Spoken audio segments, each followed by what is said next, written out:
Hey, my beautiful, wonderful friends. I am your friend Kevin, and I am grateful that you're here. Let's get right to today's Divine Daily Blast. Here we go. We are in a number 7 angel numerology day today, which is about being focused. It is about putting all of your energy, emotional, mental, feeling, on something that you're choosing, that you're wanting. And what's interesting about this, our Archangel affirmation card tracks with this number 7 day. Message from the manifestation angels. Know that words have great manifesting power. So when you call upon us, be specific about the help that you need. And ask for our help choosing the words. And the manifestation angels can also be your guardian angels. They can be your fairies. They can be energies from all realms that help you manifest what you want. And if you're having trouble being specific, then ask for them to help you with the prompts. Here's your affirmation. I believe in my own magic. I lovingly speak positive words into reality. So if you are challenged by positive chatter, then you start really easy and really generally. Something like, I like knowing my guardian angels are around me when I need them. I like knowing that Archangel Gabriel gives me the perfect words so that my messages and requests are clearly understood by the universe. It is so good to know that my spiritual energies, my guides, my guardian angels are with me manifesting what my heart desires. It feels good to know that I am the keeper of my mind and my body. Wherever fear is present, wherever love is present, fear is a stranger and love is within me. These general affirmations, these general feelings put us in the vibrational track to get what we want. And when we do these things about what we like knowing, what we enjoy having, what we're grateful for, where our vibration is a little bit like a bubble of air under the water that starts to rise up to the surface, and when it pops through the surface it becomes the reality that we experience when we manifest. This is where the focus is today. Tap into the healing vibes of the sun, because that is in Aries. It's also under the focus of the healing planetoid Chiron. The moon is in Libra, so relationships are specific, especially open to healing. But remember, we have to go gentle, we have to go easy, we have to be soft, we have to be compassionate, because emotions will be high, because we're right on the eve of the full moon. Now, the full moon coming from the new moon is what we're bringing onto the shore, what we're looking to manifest and have, what we're looking to attain. And after the full moon, and I'd say somewhere around Sunday or Monday, it begins to wane back out. This is where we take out the unwanted items that have held us back, got in our way, lays heavy on our minds, hearts, and what would be easy to release and let go of. This is an ebb and a flow, an ebb and a flow. Now, if you're curious, let's see. I wrote it down. The full moon is in Libra, and in Los Angeles, it happens at 5:22 p.m. today, or Sunday the 13th. Here we go. In New York, it happens at 8:22 p.m. And then in London, it's at 1:22 in the morning. And then in Sydney, Australia, it's happening at 10:22 in the morning. And this is for Sunday the 13th. We're still on Saturday the 12th, but we are on the eve of the full moon. So this is where our focus comes from. Our emotional focus, our vibrational focus, our energetic focus. What is your focus on? And you can certainly ask your guardian angels, don't be mindful to say thank you for being with me today and always in all things, in all directions of time and space. Give me the perfect words that allow me to land my manifestations well, that allow me to land my manifestations perfectly, that allow me to land my manifestations in a way that the universe will respond to it. But we have to do that gentle guidance, what we like, what we appreciate, what feels good, because this is a bit like that bubble going up through the top.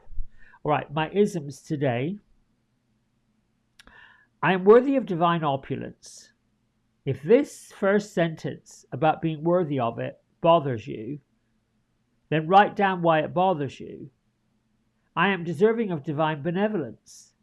If the word deserving of divine benevolence also creates a reaction, write down the reaction. I am in command of receiving divine abundance. And if you don't feel like you're in command of it, or you keep sliding down the side of it's not going to happen, I don't get it, I don't understand it, I'm not sure how to do it, you're still in the backward slide of it. I'm not putting you down. I'm saying this is the work we have to do, to believe in our own magic, to lovingly speak positive words into reality. I expect my desires and intentions to manifest always. That is the belief. When you have an expectation, it becomes a belief. When you keep on making the same statements, they become beliefs. Look at what you've been believing. I do that all the time. I have a tendency sometimes to be glass half empty. And I notice in myself when that's happening, it doesn't feel good. And I got to get down to the nitty gritty, the crumbs, the dust, the debris of, whoa, where's this coming from? What did I do? And very quickly, the angels are going to say, like they did, well, my fairies yesterday. They just said, you're being ridiculous. And that immediately made me giggle, made me laugh. And then, you know, my fairies have a sense of humor. They are also a little bit like me, can be quite cynical at times. It's why I love them. It's why I love having them around. I get truth. I really get truth like a slap in the face. That's where the truth is. Oh, I am beautiful. I am a beautiful soul on a cosmic journey, fully and completely supported and loved by the universe. Sometimes that love comes in the form of a tough pill, a bit bitter, like, ooh, I am a beautiful soul. Yes, you are. If you're not a beautiful soul, what are you doing here? On a cosmic journey, this is a cosmic adventure. We called it forth and said we want to go. Fully and completely supported and loved by the universe. I think we're all here from love, about love. Gertrude and Beatrice have ventured back in land, not too far. They're looking at the lights of the city, so it's nighttime or early morning. Gertrude, Beatrice, what message do you have through your wonderful oracle cards? Oh, there's one card. I'm going to choose this one. These ones tend to have a coating on them that sticks together. It's hard to, they don't slide around. Which is fine. I'm not complaining. I'm just saying I probably need to rough them up a little bit by using them more. Oh, upside down. Well, I could give the shadow. Let's see if I could do that one. That might work. So on the upright, we have our hidden depths fairy. Something hidden is about to come to light. Perhaps a secret or memory at the back of your mind.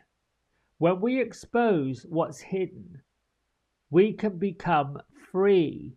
Now, if this is in the reverse, it's going to say to me, you're not looking at what's being hidden. You're not willing to turn over the boulders of the truth. You're not willing to go through. Now, I'm not saying you personally, so let's get that clear. But there's an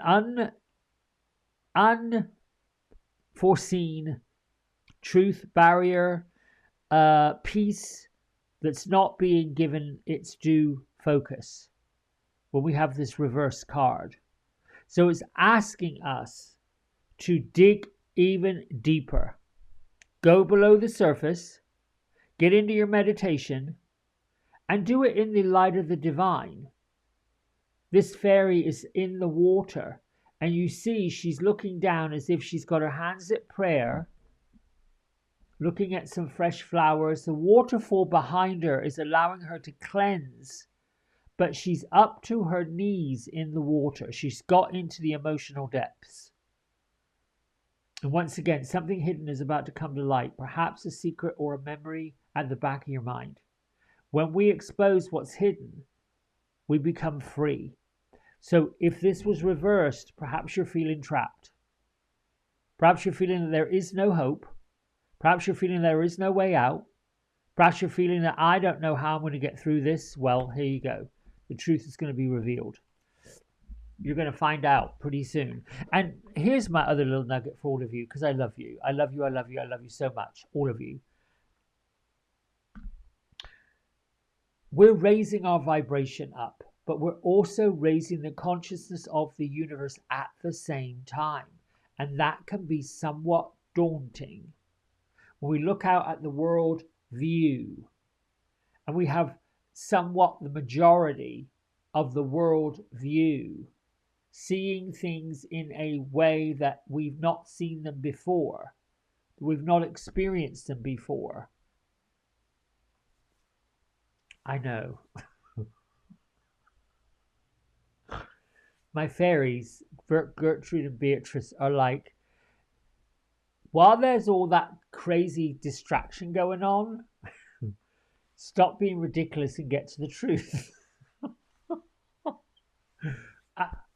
I don't know. I giggle and laugh because it's sort of like, that's the kind of thing that, ancestors of mine, I remember being a little boy, and I would listen to the women talk around the table, and they would share their troubles, and they would share their burdens over a cup of tea, right? Let's have a cup of tea and a chat. That's what they used to say. And they would all come around, and usually they'd go to Granny's house, where she'd have her cards, and she'd have her tea leaves, and she'd do her thing. Not all the time, but once in a while. And what was coming through, always, Grandma would say, you're being a little silly. You're being ridiculous. What is that all about? Oh, for goodness sake. And this is the kind of things she would say. I don't know that there's any difference when the soul climbs up out of the body and leaves the adventure of this lifetime and goes into the next. I think they become focused on what we need help with, what we need. And sometimes that help comes in the form of the truth. They always say the truth will set you free. So why in the world do we want to cloud it with storytelling and, according to Gertrude, silliness? Beatrice is that voice of reason that says, there, it's going to be okay. You'll be fine. Let's just look at it in a different way. That's what Beatrice is about. She's about seeing this thing, coloring in with pastels. She's about, let's put a bit of pink in here. Let's put a bit of soft yellow. Let's put a little bit of, a tiny hint of lime green. Oh no, not Miss Gertrude. She is there with her bright colored whatever. She's going to splash it right over there. She's going to show you. I've told you, when they first appeared, I didn't know what to do. I was really flummoxed. It's been almost 2 years. Gertrude would show up with this crinoline dress on. One sock was polka dot, the other sock was striped. It didn't matter. Her hair was all over the place. And she was just quite fine and dandy. And you had to get over yourself if you didn't like the way she was turned out. Beatrice, on the other hand, was very much more put together. Everything matched. It was quite lovely. I digress. Anyway, my friends, I hope this has helped. What's helping me big time is what you comment on. How you feel like these comments land for you, how you feel like these messages land, what you get from them, where you go with them. It is super helpful. So until tomorrow, Have a great, great, great, great day and focus on something bright and cheerful. I'll be working on my week ahead this week. Oh, really quick before I let you go. Let me know if the forecast for the week ahead is helpful. If you'd rather do something else, because I'm here to serve you. All right, my friends. Bye for now. Lots of love.